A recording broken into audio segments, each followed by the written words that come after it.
Good evening, Doc. Good evening, classmates. I am Grace Villaraya, and I'll be with you to present the individual differences in L2 users and L2 learners. This presentation is taken from the 5th edition Second Language Learning and Language Teaching by Vivian Cook. The concern of this presentation is on how L2 learners vary as individuals, mostly dealing with language in a lang sense of knowledge in the mind. So at the end of this discussion, you will understand the main individual factors that distinguish one second language learner from another.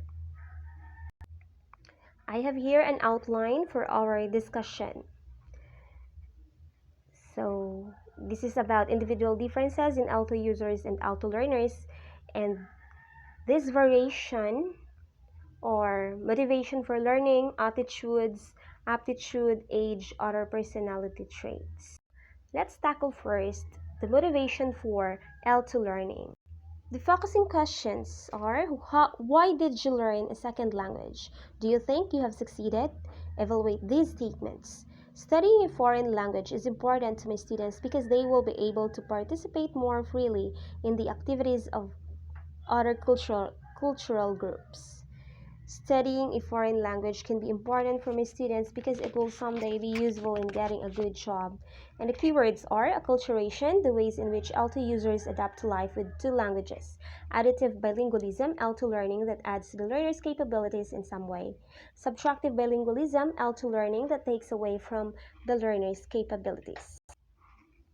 One reason for some students doing better than others is undoubtedly that they are better motivated. The child learning a first language does not have a good or bad motivation in any meaningful sense.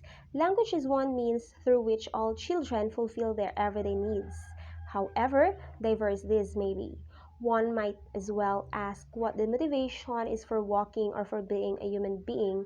Speaking is as natural for children as breathing. In these terms, the second language is superfluous for many classroom learners who can already communicate with people and use language for thinking. Their mental and social life has been formal through the first language. The usual meaning of motivation for the teacher is probably the interest that something generates to the students. Particular exercise, a particular topic, or a particular song may interest the students in the class to the teacher's delight. Obvious enjoyment by the students is not necessarily a sign that learning is taking place.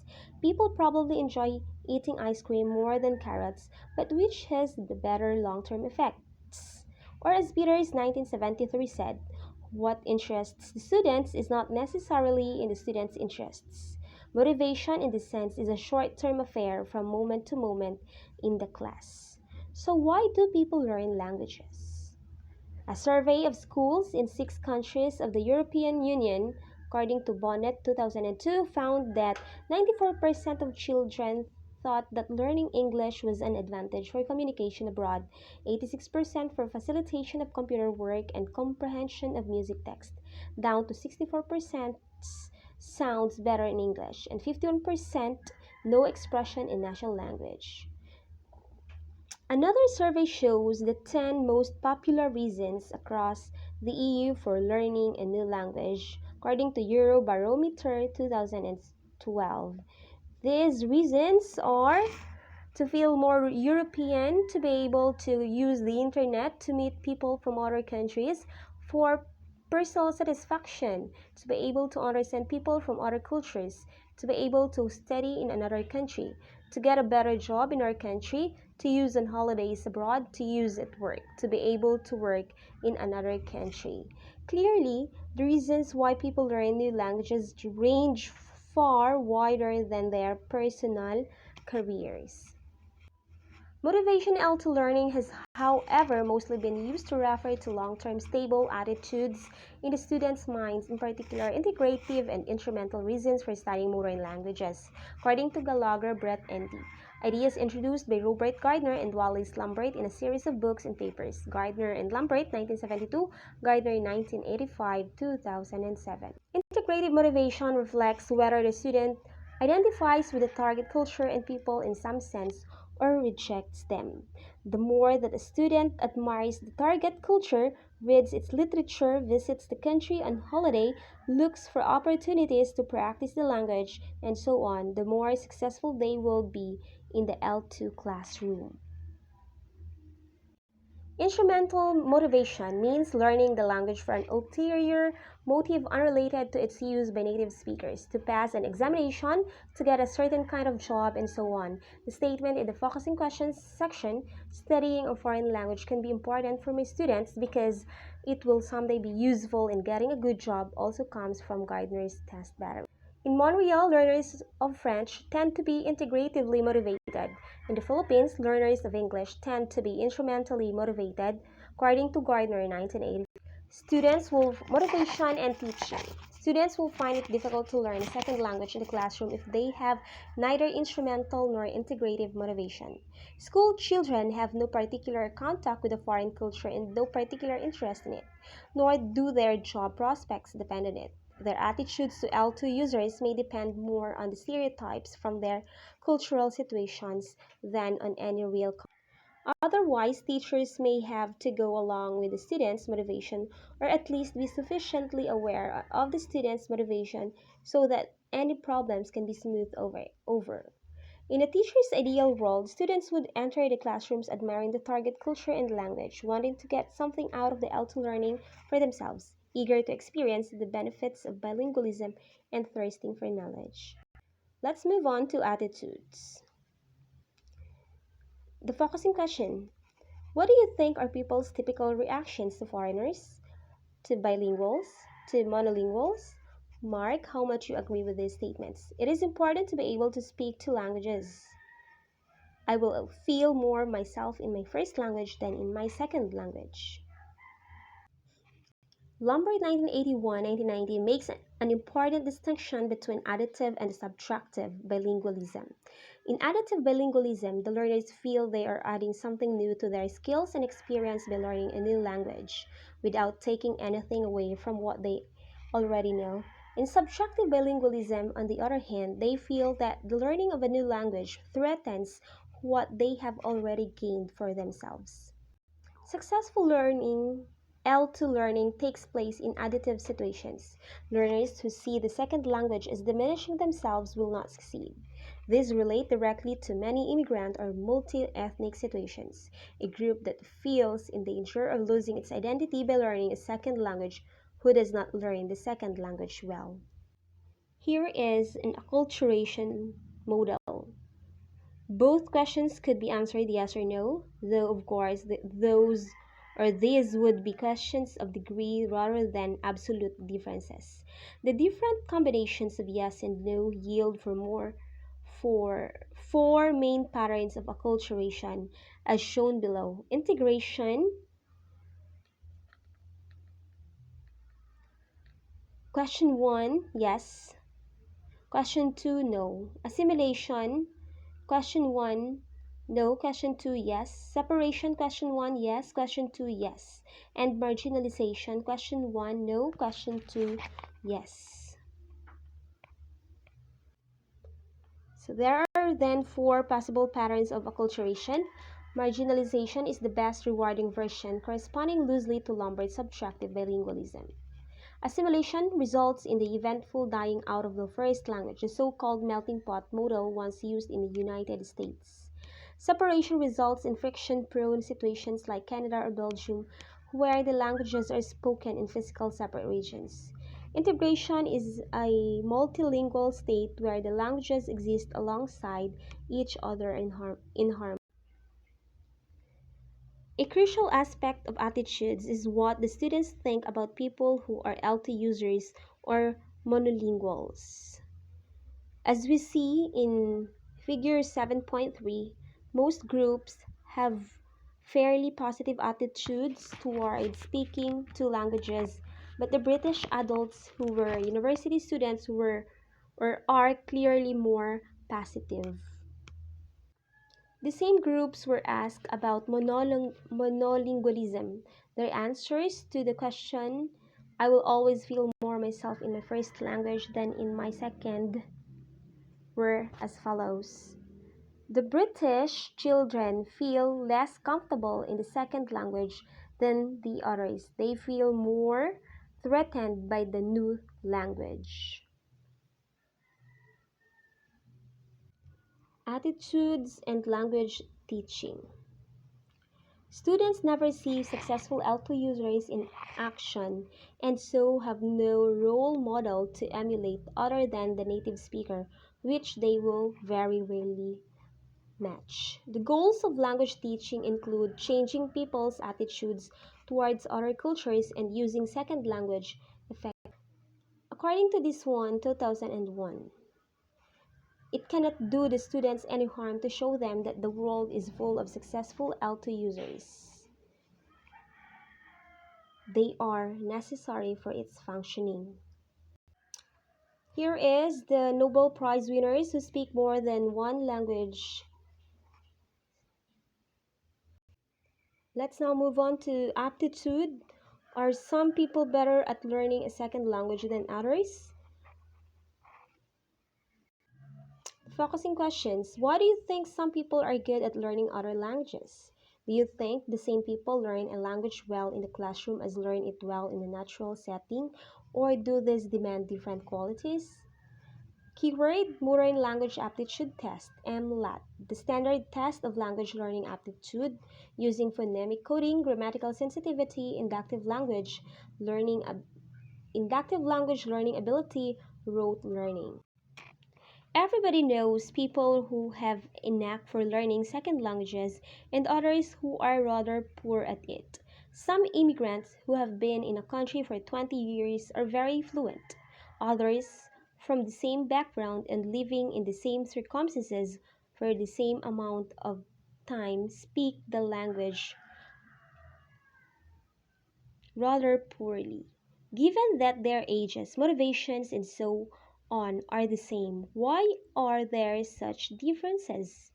As always, the popular view has to be qualified to some extent. Descriptions of societies where each individual uses several languages daily, such as Central Africa and Central Africa or Pakistan, seldom mention people who cannot cope with the demands of multilingual existence other than those with academic study problems. Differences in L2 learning ability are apparently only felt in societies where multilingualism is treated as a problem rather than accepted as everyday fact of life. So, so far, the broad term knack for learning languages has been used. The more usual term, however, is aptitude. Some people have more aptitude for learning second languages than others. Aptitude is almost invariably being applied to students in classroom. It does not reflect to the knack that some people have for learning in real life situations, but to the ability to learn from teaching. The Modern Language Aptitude Test, or MLAT, requires the students to carry out L2 learning on a small scale. It incorporates main factors that predict student success in the classroom, according to Carroll 1981. These are phonemic coding ability, how well students can use phonetic script to distinguish phonemes, the distinctive sounds of a language. Grammatical sensitivity, whether the student can pick out grammatical functions in the sentence. Then inductive language learning ability, whether the student can generalize patterns from one sentence to another. And rote learning, whether the students can remember vocabulary lists of the foreign words paired with translations. According to Krashen 1981a suggests aptitude is important for formal situations such as classrooms. Attitude is important for informal real-world situations.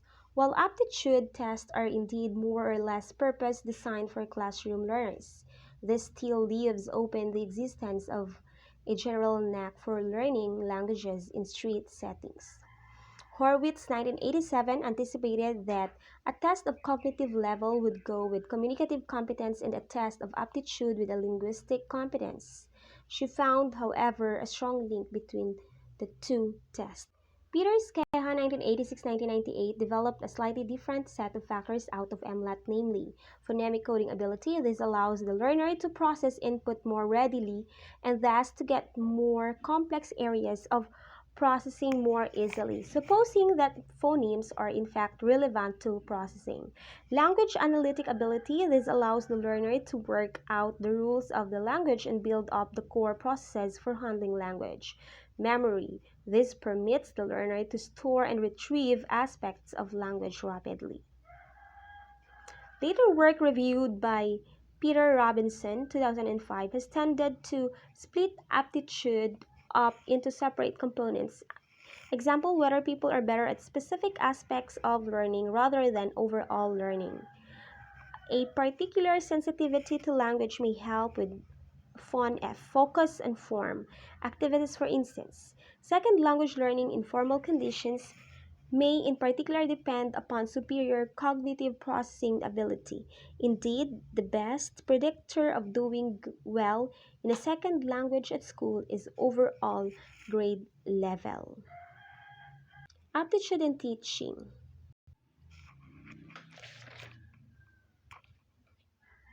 The problem for language teachers is what to do once the students have been tested for academic language learning aptitude. There are at least three possibilities. First, select students who are likely to succeed in the classroom and bar those who are likely to fail. This would, however, be unthinkable in most settings with open access to education. Stream students into different classes for levels of aptitude, say high flyers, average, and below average. The graded objectives movement in England, for instance, set the same overall goals for all students at each stage but allowed them different periods of time for getting there. Harding, Page, and Rowell. Third, provide different teaching for different types of aptitude with different teaching methods and final examinations. This might lead to varied exercises within the class, say for those with and without phonemic coding ability, to parallel classes or to self-directed learning. In most educational establishments, this would be a luxury in terms of staffing and accommodation, however desirable. Fourth, excuse students with low aptitude from compulsory foreign language requirements. In some educational systems, the students may be required to pass a foreign language which is unrelated to the English at university, unrelated to the rest of their course, as they had to take French and Latin to order to read English at university. This is according to an author. An extremely low aptitude for L2 learning may be grounds for exemption from this requirement if their other work passes. Let's proceed to age. Are young L2 learners better than old learners? Focusing questions. What do you think is the best age for learning a new language? Why? How would your teaching of, say, the present tense differ according to whether you were teaching children or adults? Keywords: critical period hypothesis, the claim that human beings are only capable of learning language between the age of 2 years and early teens. Immersion teaching, teaching the whole curriculum through the second language, best known from Canada. Chomsky, 1959, has talked of the immigrant child learning a language quickly, while the subtle ties that can become second nature to the child may elude his parent despite high motivation and continued practice.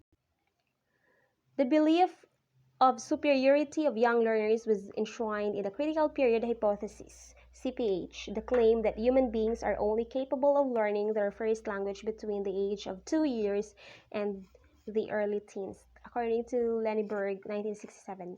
A variety of explanations have been put forward for the apparent decline in adults. Physical factors such as the loss of plasticity in the brain and lateralization of the brain. Social factors such as the different situations and relationships that children encounter compared to adults, and cognitive explanations such as the interference with natural language learning by the adults' more abstract mode of thinking. Cook, 1986.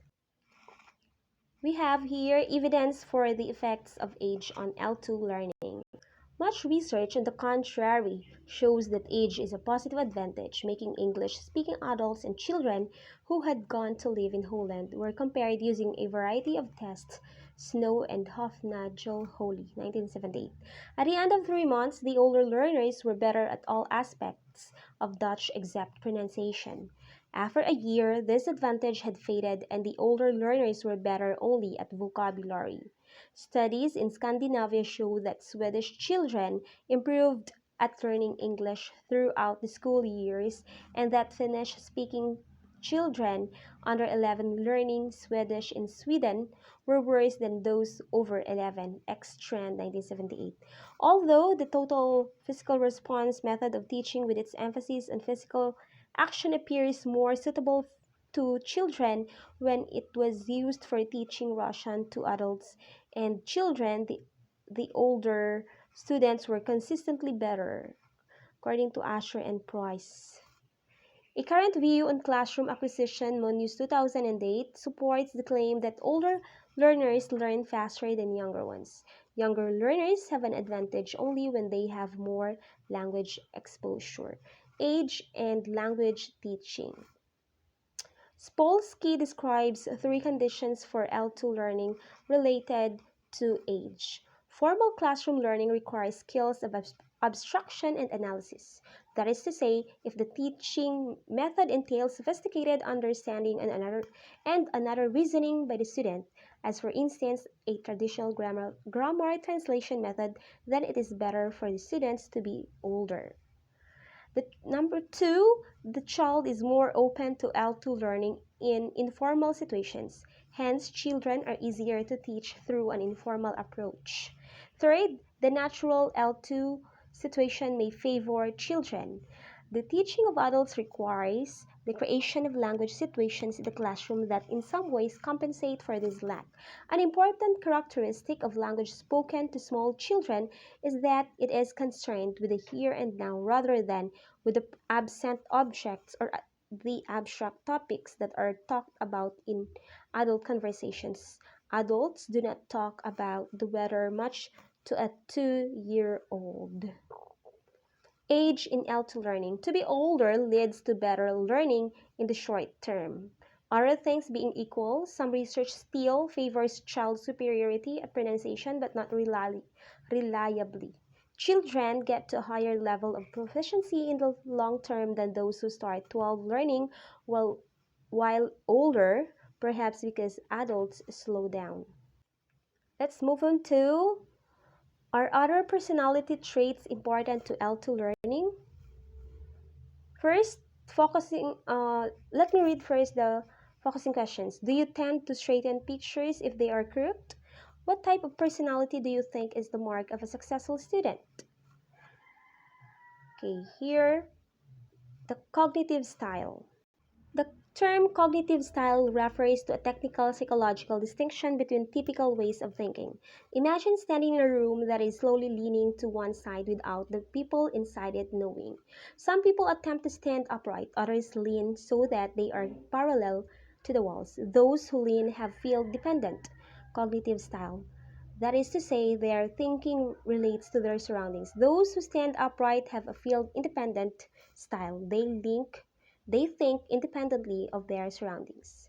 The usual test for cognitive style is less dramatic, relying on distinguishing shapes in the pictures, and is thus called the embedded figures test. Those who can pick out shapes despite confusing backgrounds are field independent. Those who cannot are field dependent. Then, personality differences. Perhaps an outgoing, sociable person learns a second language better than a reserved, shy person. In Jungian psychology, the distinction applies to two tendencies in the way that people interact with the world. Some people relate to objects outside them, some to the interior world. Roscher in 1975 found a link between extroversion and oral fluency. Diwali and Farnham, 1999, found that more complex tasks were easier to extrovert learners. There would seem a fairly obvious connection to language teaching methods. The introverts might be expected to prefer academic teaching that emphasizes individual learning and language knowledge. The extroverts, audiolingual or communicative teaching that emphasizes group participation and social know-how. Other individual variation, we have intelligence. For example, has some connection with school performance. Then sex differences have also been investigated. In an author's experience of talking with teachers, it is true in every country that second languages are more popular school subjects among girls. About 70% of undergraduates studying modern languages in the UK are women. Coleman, 1996. Greek women students were better than men at syntax and semantics. Then level of first language is also relevant. Some studies support the common teacher's view that children who are more advanced in their first language are better at their second language, according to Skehan 1989. Then the social class. Upper middle class students have more favorable motivational characteristics, particularly students believe that they are going to be successful, according to Cormus and Kittle 2013.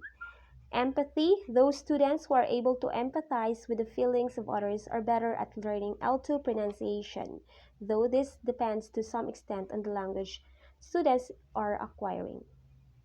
Many of the factors in the differences in second language learning cannot be affected by the teacher. Age cannot be changed, nor can gender, intelligence, and most areas of personality. As teachers cannot change them, they have to live with them. In other words, teaching has to recognize the differences between students. At a gross level, this means catering for the factors that a class have in common, say age and type of motivation. At a finer level, the teacher has to cater for the differences between individuals in the class by providing opportunities for each of them to benefit in their own way. The same teaching can be taken in different ways by different students. That's it. Thank you for listening. Goodbye.